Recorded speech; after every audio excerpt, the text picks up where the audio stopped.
वृंदावन, हा वृंदावन।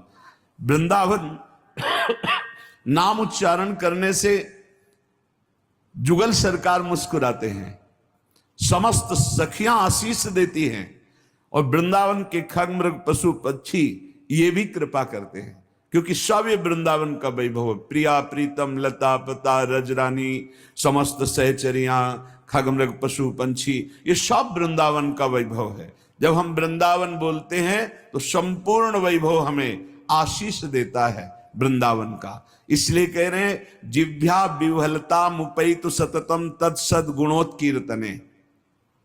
श्यामा श्याम बोलना, प्रियालाल की चर्चा करना, खग मृग पशु पंछियों की महिमा वर्णन करना, रजरानी की, ये सब वृंदावन की महिमा का ही वर्णन है। समस्त सुभगाद्भुतम सकल मंगलात्यद्भुतम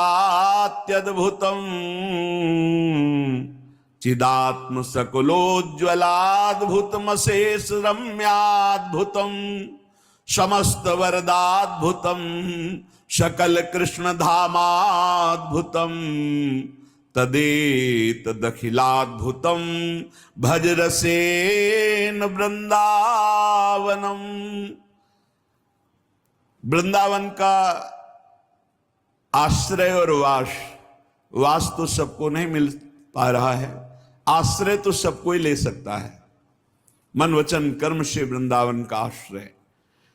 बोले समस्त सौभाग्यों से अद्भुत सौभाग्य उदय करने की सामर्थ्य वृंदावन में रहती है। सच्ची माने, लोक परलोक के सब सुख तुम्हारे चरणों में लौटेंगे। यही परलोक सकल सुख पावत आचार्य की वाणी है। श्री आचार्य जो बोल दें तो भगवान अपनी बात झूठी कर सकते हैं, आचार्य की बात नहीं झूठी कर सकते। यद्यपि आचार्य रूप में श्री भगवान ही हैं, पर आचार्य की बात भगवान अपनो परण विशार भगत को पूरो परण निभाऊं, तो आचार्य वाणी है यही परलोक सकल सुख पावत मेरी सो भैया कृष्ण गुण संचु। ए भाई, तुम सच्चिदानंद प्रभु की लीलाओं का गायन करो, नाम जप करो, उनके गुणों का चिंतन करो, तुम्हें इस लोक और परलोक में समस्त सुख प्राप्त हो जाएंगे। श्रीधाम वृंदावन का आश्रय, श्रीधाम वृंदावन में आना, ये परम लाभ मिलता है कि रसिकों का संग मिल जाए। अगर रसिकों का संग न मिले तो आप वृंदावन आकर के देखो, आपको विशेष आनंद की अनुभूति नहीं होगी।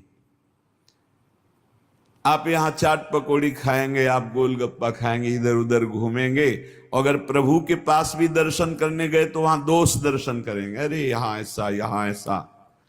लेकिन यदि आप महिमा सुन चुके हैं, सत्संग सुन चुके हैं, तो आप सावधान रहेंगे। आपके अंदर दोष दृष्टि नहीं जागृत होगी, आप नाम जापक होंगे, आप यहां से कमा के ले जा पाएंगे महान सुकृत जो आपके दुखों का नाश करके आनंद प्रदान करेंगे। इसीलिए कह रहे समस्त सुभगाद्भुतम, समस्त सौभाग्य प्रदान करने वालों में भी अद्भुत सौभाग्य प्रदान करने वाला ये श्रीधाम वृंदावन है। पक्का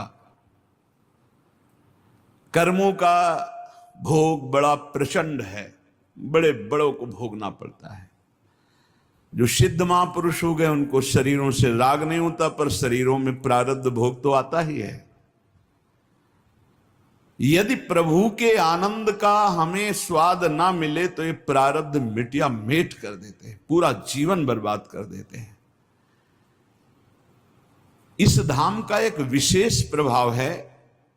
श्री नागरीदास जी महाराज ने लिखा, कलह कलेश न व्यापय इठा इठौर विश्व ते न्यारी। यहां प्रारब्ध भोग आएगा, पर इस कोटि से नहीं आएगा कि आपका पतन कर दे, आपका नाश कर दे। नहीं, बहुत आराम से, कलह कलेश न व्यापय ईठा, बहुत आराम मुद्रा में आपका प्रारब्ध नष्ट हो जाएगा। चमत्कार हमने देखा, कलह कलेश न व्यापय ईठा, ये ठौर विश्व ते न्यारी, समस्त सुभगाद्भुतम सकल मंगलात्यद्भुतम, समस्त सौभाग्य के भी सौभाग्य को प्रकाशित करने वाला है वृंदावन धाम। सच्ची मानिए ये केवल कथा नहीं है, ये जीवन की व्यथा है। कैसा भी कोई जीव हो, वृंदावन का आश्रम लेने मात्र से उसका भाग्य पलट जाएगा, भाग्य पलट जाएगा। देखो, अगर संसार की जेल से बचते हो तो एकमात्र केवल रास्ता है शिवप्रिया प्रीतम के नाम रूप लीला धाम का आश्रय लेना। नहीं, ये जेल तुम्हें बंद रखेगी। पुनरपि जननम पुनरपि मरणम पुनरपि जननी जठरे शयनम। अगर भाग पा रहे हो, निकल पा रहे हो, तो एक रास्ता केवल पकड़ो, नाम रूप लीला धाम।